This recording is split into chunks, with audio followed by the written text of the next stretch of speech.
ये कौन है? ये डॉक्टर। हाँ, ये कौन है? ये पेशेंट। ये पेशेंट है। और पेशेंट को क्या हुआ है? पेशेंट को कोल्ड। हाँ, बोलो बोलो। पेशेंट को कोल्ड हुआ है। और क्या हुआ पेशेंट को? पेन हुआ। पेन हुआ, कोल्ड हुआ और फीवर हो गया है। ओके, तो अब पेशेंट कहाँ जाएगा? पेशेंट डॉक्टर के पास। बोलो, पूरा बोलो। पेशेंट डॉक्टर के पास जाएगा। हाँ, पेशेंट अपनी फिंगर से रखो। पेशेंट डॉक्टर के पास जाएगा। ओके, फिर डॉक्टर क्या करेंगे? इधर देखो। फिर डॉक्टर क्या करेंगे? डॉक्टर स्टेथोस्कोप से चेक करेंगे। किसको चेक करेंगे? पेशेंट को। हाँ, पेशेंट कहाँ है? ये हाँ।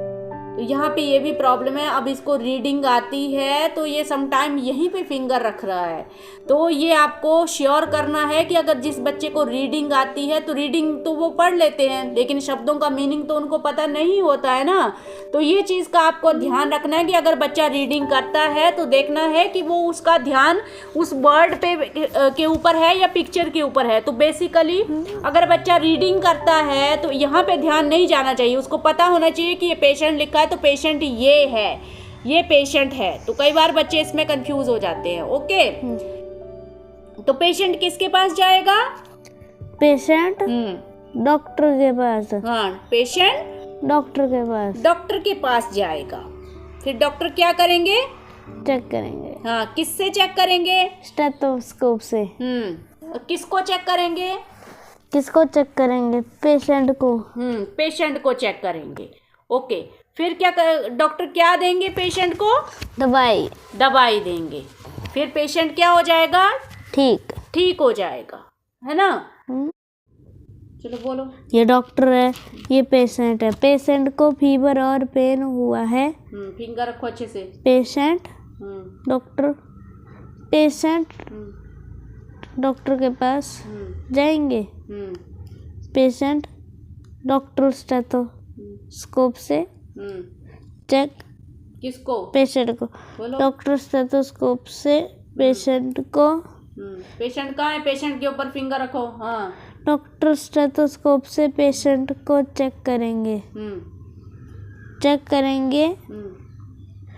फिर डॉक्टर पेशेंट को दवाई देंगे। फिर क्या होगा? पेशेंट ठीक हो जाएगा। अच्छा, मेरे को बताओ, पेशेंट कैसे ठीक होगा? Patient doctor. आगे आओ। पेशेंट ठीक कैसे होगा? पेशेंट कैसे ठीक हुआ? पेशेंट कैसे ठीक हुआ? क्या दिया डॉक्टर ने? दवाई। तो पेशेंट कैसे ठीक हुआ? दवाई। पेशेंट दवाई से ठीक हुआ। यस, पेशेंट दवाई से ठीक हुआ। पेशेंट कैसे ठीक हुआ? पेशेंट दवाई से ठीक हुआ। हाँ, दवाई से ठीक हुआ, है ना? पेशेंट डॉक्टर के पास क्यों गया? पेशेंट डॉक्टर के पास क्यों गया? पेशेंट को फीवर और pain. Very good. Patient doctor के पास क्यों गया? क्योंकि पेशेंट को फीवर और पेन हुआ है। हाँ, तो जब फीवर और पेन होता है तो हम किसके पास जाते हैं? डॉक्टर के पास। हम डॉक्टर के पास जाते हैं। तो गाइस, अभी मैं आप लोगों को एक्सप्लेन करूंगी कि इतना बड़ा टॉपिक मैंने अर्नब को कैसे समझाया है और वो कैसे इसको लर्न किया और कैसे इसको अंडरस्टैंड किया उसने। सबसे पहले तो गाइस मैं आप लोगों को ये बता दूं कि अभी जो वो आप लोगों के सामने एक्सप्लेन कर रहा है, तो इस चीज़ को समझाने में प्रॉपर तरीके से, यानी कि इसके सारे लेवल को कवर करने के लिए वोकैबुलरी से लेके क्वेश्चन आंसरिंग से लेके ब्रीफिंग से लेके प्रॉपर जो एक लॉजिकल थिंकिंग होती है, वो सारे स्टेप्स को कवर करने के लिए मुझे लगभग 1 वीक लग गया अर्नव के साथ, जो कि अर्नव की अभी नीड बेस्ड लैंग्वेज ही है 12 ईयर्स में। तो लगभग ये सेशन को पूरी तरह से रेडी करने में, उसको समझाने में प्रॉपर तरीके से मुझे 1 वीक लग गया। यानी कि थोड़ा थोड़ा प्रैक्टिस हर रोज करना, एक दिन में ये चीज़ पॉसिबल नहीं है। तो सबसे पहले तो इस बात को आप ध्यान में रखिए। अब मैं आप लोगों को तरीका बताती हूँ कि कैसे आप ये सारे स्टेप्स को कवर कर सकते हैं इजी वे में, क्योंकि ये चीज़ एकदम से नहीं होगी। एक ही दिन में आप वोकैबुलरी, क्वेश्चन आंसरिंग, ब्रीफिंग ये तो भूल ही जाओ, बहुत मुश्किल अगर नीड बेस्ड लैंग्वेज है, काफ़ी इसमें टाइम लगता है। तो हम लोगों को हड़बड़ाहट नहीं करनी है, धीरे धीरे हर रोज़ थोड़ा थोड़ा बच्चे को स्टेप बाय स्टेप चीज़ों को समझाना है, और कंसेप्ट भी हम ऐसे ही बच्चों को समझा सकते हैं। तो इसमें जैसे मुझे ये एक्सप्लेन करना है, अर्नव को समझाना है कि ये, क्योंकि अर्नव डील करता है इससे, डेली लाइफ में भी डील करता है, डॉक्टर के पास जाना, सबके बच्चे जाते हैं, तो एक फैमिलियर सा टॉपिक है ये। यहाँ से आप शुरुआत कर सकते हैं, बच्चों को थोड़ा नॉलेज भी होता है, और नहीं भी होगा तो यहाँ इस टॉपिक को जब आप कवर करेंगे तो ये सारी चीज़ें बच्चे को समझ में आएंगी। इट्स लाइक सबसे पहले हम लोगों को एज विजुअल, जैसे मैंने आप लोगों को पहले समझाया, सिर्फ वोकैबुलरी के ऊपर वर्क करना है। वोकैबुलरी को कवर करने में आप लोगों को 2 दिन लगे, 3 दिन लगे, जब तक वोकैबुलरी स्ट्रांग नहीं होती है उसके आगे आपको नहीं बढ़ना है। कोई भी कॉन्सेप्ट अगर बच्चे को, मैंने ये डिसाइड किया है कि ये कॉन्सेप्ट मैं अपने बच्चे को समझाऊंगी, तो इससे रिलेटेड जितनी भी वोकैबुलरी है फर्स्ट ऑफ ऑल मुझे वो कवर करनी है। So first of all guys, as usual जैसे कि मैं आप लोगों को बताती हूँ, सबसे पहले आपको सिर्फ वोकैबुलरी को कवर करना है यहाँ पे। यानी कि 1-2 दिन आपको बस वोकैबुलरी समझानी है। ये डॉक्टर है, ये स्टेथोस्कोप है, ये पेशेंट है, ये पिल्लो है, जो भी आपको दिख रहा है वहाँ पे सिर्फ वोकैबुलरी। देखिए बच्चा 1 दिन में कर पा रहा है, 2 दिन में कर पा रहा है, क्या वो रिकॉग्नाइज कर पा रहा है, बार बार उससे पूछिए। 2-3 दिन लीजिए, जितना भी टाइम लगे आपको लेना है, लेकिन एक बार के लिए भी ये नहीं सोचना है कि मेरा बच्चा नहीं कर पाया है तो मैं छोड़ दूं। नहीं, रोज़, इसलिए मैंने बोला कि थोड़ा थोड़ा करके हर रोज़ करवाना है। सबसे पहले वोकैबुलरी पता होनी चाहिए कि हाँ ये डॉक्टर है, ये पेशेंट है, ताकि जब आप बच्चे को क्वेश्चन आंसरिंग करवाएं या ब्रीफिंग करवाएं तो बच्चा एकदम से क्लिक कर सके कि जब आप बोल रहे हैं तो आप किसके बारे में बात कर रहे हैं। तो ये चीज़ आपको देखनी है। डिफरेंट गूगल में पिक्चर दिखा के भी आप कंफर्म करा सकते हैं कि बच्चा समझ पा रहा है, इस पिक्चर को रिलेट कर पा रहा है कि ये डॉक्टर और पेशेंट हैं। इस तरह से कंफर्म करना है ताकि एवरी टाइम जिस भी विजुअल में बच्चा डॉक्टर को देखे तो वो रिकॉग्नाइज कर पाए कि ये डॉक्टर है, ये पेशेंट है। तो इस तरह से पहले वोकैबुलरी को कवर कीजिए। फिर आता है क्वेश्चन आंसरिंग पार्ट।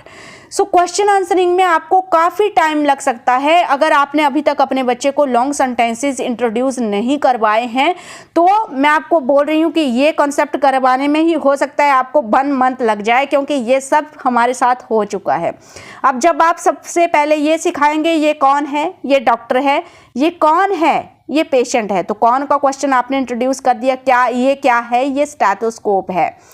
तो इस तरह से ये तो छोटे छोटे सेंटेंसेस हैं, इनको बच्चा इजीली बोल पाएगा। लेकिन जब आप ये सेंटेंस करवाएंगे कि पेशेंट को क्या हुआ है, पेशेंट को फीवर और पेन हुआ है, तो इस तरह के सेंटेंसेस जब हम अर्नव को 7, 8, 9 साल की एज में भी इवन सिखाते थे तो अर्नव बार बार रिपीट करने के बाद भी, 15-20 बार रिपीट करने के बाद भी वो इन सेंटेंसेस को नहीं बोल पाता था गाइस।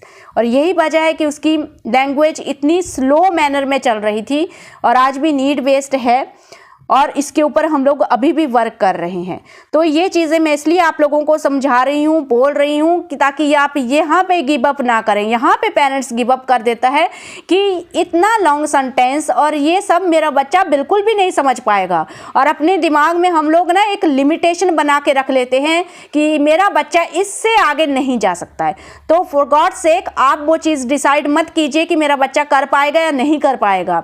आप 15-20 बार, जितनी बार हो, 2 दिन लगे, 3 दिन लगे, आप ये सेंटेंसेस बच्चे को सिखाने की कोशिश कीजिए। विजुअल देख के बच्चा सीखेगा, तभी वो डेली लाइफ में भी लॉन्ग सेंटेंसेस को बोलने और समझने की कोशिश करेगा। यही एक तरीका है कि हम अपने बच्चे की लैंग्वेज के ऊपर हमेशा वर्क कर सकें और लैंग्वेज इंप्रूव होती रहे, भले ही स्लो मैनर में हो। सो इसी तरह से थर्ड क्वेश्चन आप नोट करके रख लीजिए। अगर यही विजुअल आपको यूज़ करना है, गूगल पे इजीली मिल जाएगा आपको ये इस तरह का फॉर्मेट, यही यूज़ करना है तो आप लिख के रख लीजिए क्या क्या क्वेश्चन मुझे इंक्लूड करने हैं। ये कौन है, ये डॉक्टर है, ये कौन है, ये पेशेंट है, पेशेंट को क्या हुआ है, पेशेंट को फीवर और पेन हुआ है, पेशेंट कहाँ जाएगा, पेशेंट डॉक्टर के पास जाएगा। डॉक्टर कहाँ होता है, डॉक्टर हॉस्पिटल में होता है। डॉक्टर क्या करेंगे, डॉक्टर चेक करेंगे स्टेथोस्कोप से। फिर क्या करेंगे, डॉक्टर दवाई देंगे। फिर क्या होगा, पेशेंट ठीक हो जाएगा। तो एक ही विजुअल से, ये पूरा एक जो विजुअल है इसमें से मैंने मल्टीपल क्वेश्चंस अर्नब को बनाए हैं। तो इसी तरह से इस एक विजुअल को यूज़ करके आप बहुत सारे क्वेश्चंस को इंट्रोड्यूस कर पाएंगे। क्या, कौन, कहाँ। तो इस तरह से इसके बाद हम जब बच्चा पूरी तरीके से इस कॉन्सेप्ट को समझ जाएगा तो हम पूछ सकते हैं रीजनिंग क्वेश्चन कि पेशेंट कैसे ठीक हुआ था। तो बच्चे को बोलने को आना चाहिए कि पेशेंट को डॉक्टर ने दवाई दिया तो पेशेंट दवाई से ठीक हुआ। तो इस तरह से मल्टीपल क्वेश्चंस आप यहाँ पे इंक्लूड कर सकते हैं। तो एक ही विजुअल को यूज़ करके मैंने वोकैबुलरी को भी इम्प्रूव किया, मैंने क्वेश्चन आंसरिंग को इम्प्रूव किया। लास्ट पार्ट आएगा मेरा ब्रीफिंग सीक्वेंसिंग, जो कि मुश्किल पार्ट है। शॉर्ट टर्म मेमोरी बहुत पुअर होती है हमारे बच्चों की, लॉजिकल थिंकिंग बहुत पुअर होती है। तो जब आप क्वेश्चन आंसरिंग करेंगे, प्रॉम्प्ट देंगे, तब तो बच्चा क्वेश्चन आंसरिंग सीख जाएगा, कर भी लेगा, चाहे उसको 2 वीक लगे चाहे 3 वीक लगे। लेकिन सीक्वेंसिंग में फिर भी प्रॉब्लम आती है और ये पार्ट अभी भी अर्नब के लिए बहुत मुश्किल होता है। तो कैसे मैं सिखाती हूँ, जो क्वेश्चन आंसरिंग आपने सिखाई है उन्हीं सेंटेंसेस को ज्वाइन करके हम लोगों को ब्रीफिंग सिखानी है। फिर बच्चे को खुद बोलने को आना चाहिए। फर्स्ट ऑफ ऑल सिर्फ 2 सेंटेंसेस लेंगे आप। ये डॉक्टर है, फिंगर रखवाएंगे, ये डॉक्टर है, ये पेशेंट है। नेक्स्ट टाइम ओनली फिंगर, आप चुप रहेंगे, बच्चा खुद बोलेगा ये डॉक्टर है, ये पेशेंट है। नेक्स्ट टाइम जब ये दोनों सेंटेंसेस बच्चा इकट्ठा एकदम से बोल पा रहा है तो थर्ड सेंटेंस और ऐड करेंगे हम, ये डॉक्टर है, ये पेशेंट है, पेशेंट को फीवर और पेन हुआ है। 3 सेंटेंसेस ऐड कर दिए आपने। फिर से फिंगर रखिए, आप चुप रहिए, बच्चे को बोलने दीजिए। मैं अर्नब को एक अलग तरीका यूज़ करती हूँ। जब ब्रीफिंग सिखाती हूँ तो मैं फिंगर्स को यूज़ करती हूँ। अर्नब समझ जाता है कि मुझे डिफरेंट पॉइंट्स बोलने हैं और खुद बोलने हैं।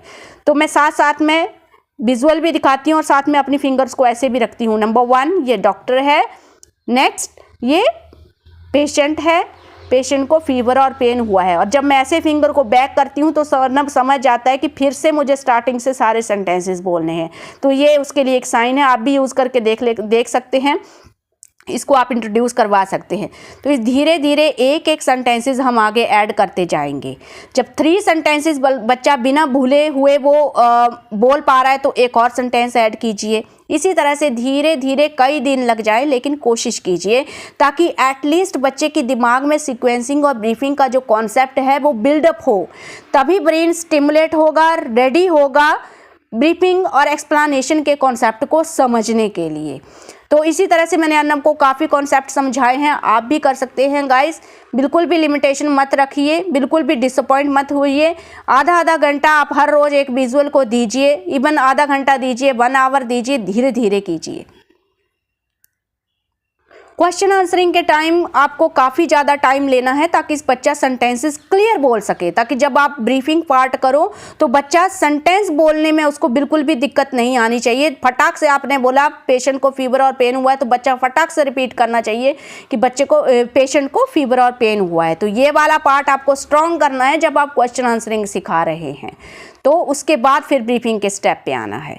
तो इस तरह से आप देखिए कितनी मेहनत लगती है। एक ऐसा बच्चा जिसकी 12 ईयर में भी अभी नीड बेस्ड लैंग्वेज है, उस लैंग्वेज को आगे बढ़ाने में क्या क्या मतलब कितना टाइम लगता है और कितनी मेहनत लगती है, ये सब आपके सामने है। और मेरा तरीका सिखाने का ये सब आपके सामने है और कोई तरीका नहीं है गाइज। हम सिर्फ काम कर सकते हैं और डेफिनेटली जब हम एफर्ट्स करते हैं तो हर बच्चे की कैपेबिलिटी के आधार पर उन जो भी हम एफर्ट्स करते हैं हम लोगों को रिज़ल्ट ज़रूर दिखता है।